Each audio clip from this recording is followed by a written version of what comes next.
Assalamualaikum warahmatullahi wabarakatuh. Perkenalkan, nama saya Muhammad Al-Farizi. Baiklah, saya akan menjelaskan tentang bagaimana cara mencari data validitas sampai data UGF. Jadi di sini ada tabel yang akan membahas tentang mencari data tersebut, mengenai data validitas dan data UGF. Baiklah, langsung saja ke bagaimana cara mencari data tersebut.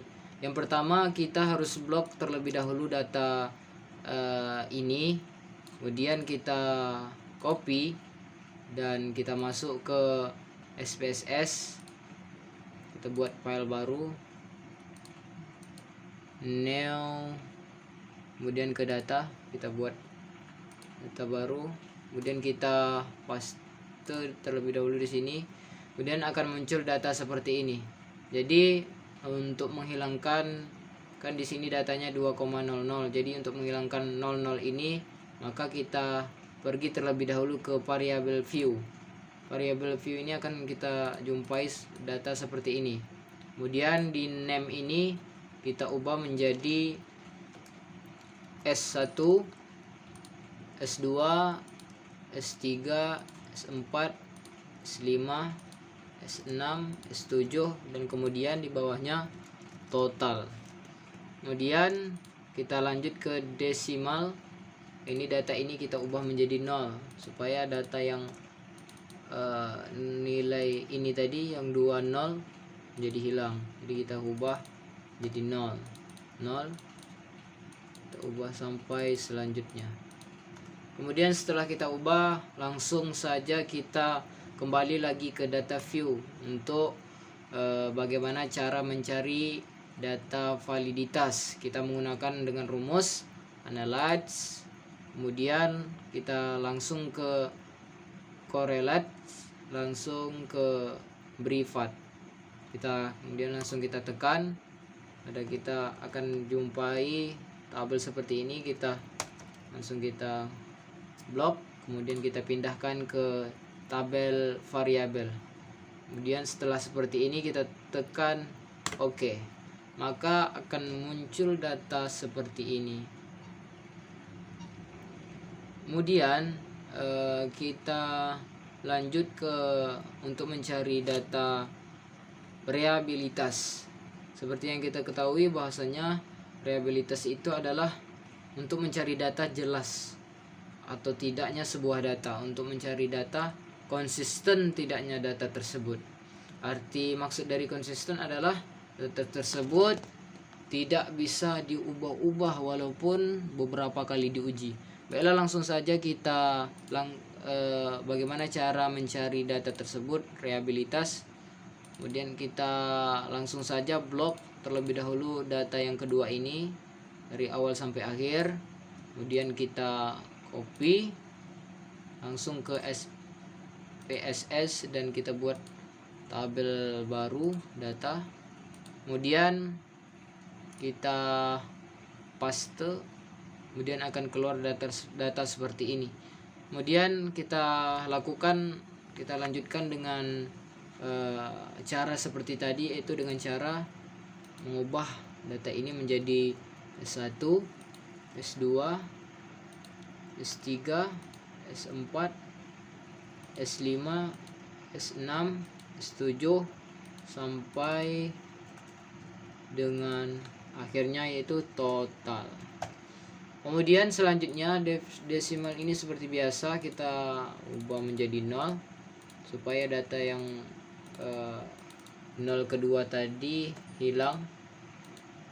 Kita ubah menjadi 0 semuanya sampai akhir.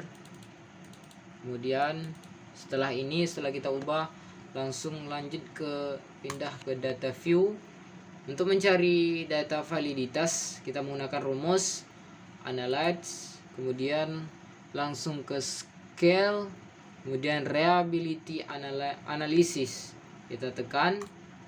Kemudian kita akan menjumpai seperti ini. Kita blok terlebih dahulu, kita pindahkan ke samping kanannya, kita tekan ini, langsung ke item, langsung setelah dipindahkan seperti ini langsung kita tekan OK.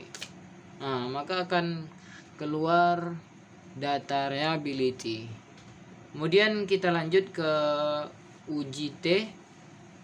Jadi bagaimana cara mencari uji T, yaitu dengan cara kita blok terlebih dahulu hasil dari total ini semua. Bukan dari hasil ini, tetapi hanya totalnya saja kita blok. Kita kopikan terlebih dahulu, kemudian kita langsung saja pindah ke SPSS lagi, kemudian kita buat tabel baru lagi, new data, dan kita lanjut ke paste. Kemudian setelah ini kita lanjut untuk yang kedua, data yang kedua yang di bawah ini, kemudian kita copy, kemudian lanjut ke tabel yang tadi, kita letakkan di sini variabel yang kedua, tabel yang kedua. Setelah seperti ini kita akan masuk langkah selanjutnya ke variabel view. Kita mengubah data ini menjadi data X, kemudian di bawahnya data Y, dan desimal ini seperti biasa kita ubah menjadi 0. Kemudian setelah itu kita lanjut ke data view. Untuk mencari uji T itu kita menggunakan rumus analyze, kemudian regression, kemudian langsung ke linear. Kemudian data X ini akan, X dan Y ini akan muncul di tabel ini. Kemudian data X ini kita pindahkan ke kotak dependent. Kemudian data Y ini kita pindahkan ke kotak independent. Kemudian setelah seperti ini kita langsung saja tekan OK. Maka akan keluar hasil data F dan hasil data T. Kemudian untuk kita mengetahui data F ini, kita harus terlebih dahulu melakukan cara-cara yang seperti tadi. Kita mencari terlebih dahulu validitas, reliability, uji T, maka kita otomatis data F itu akan muncul. Baiklah, saya akan menjelaskan tentang isi dari data yang saya cari, yaitu data validitas sampai ke data uji F. Jadi di sini ini data validitas. Validitas itu menggunakan rumus kolerasi. Data ini dikatakan tidak valid karena R hitung lebih kecil daripada R tabel. Jadi bagaimana cara kita untuk jika data kita itu tidak valid, maka langkah yang harus kita kerjakan ataupun langkah yang harus kita lakukan menggunakan, kita ambil ataupun kita turun ke lapangan dengan cara menambah pertanyaan ataupun menghapus pertanyaan dari data tersebut. Kemudian apabila data validasi itu valid, maka seharusnya R hitung ini lebih besar daripada R tabel. Kemudian untuk selanjutnya mengenai reliability.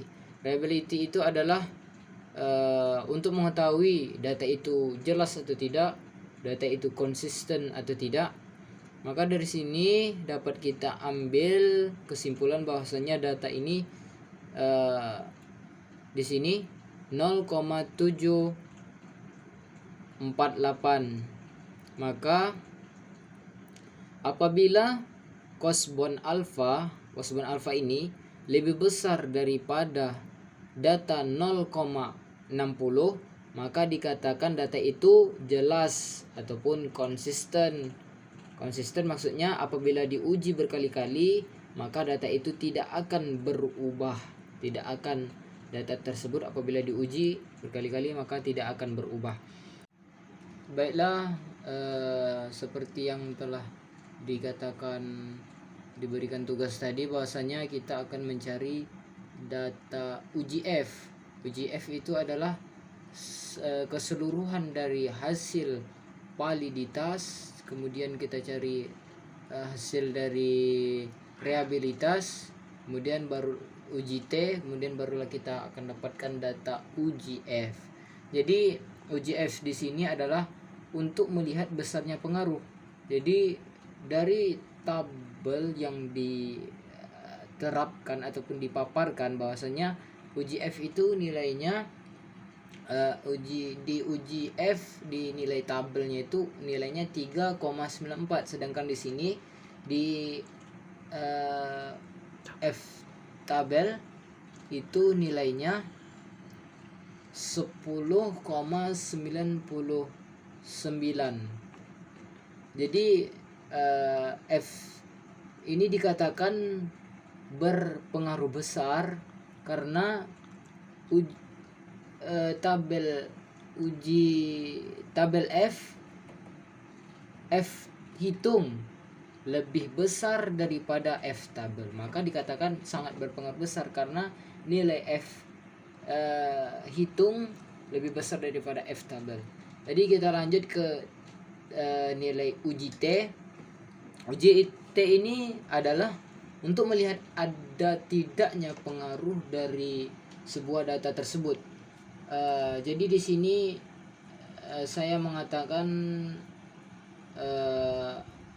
ada pengaruh karena di dalam T tabel itu nilainya 1,65.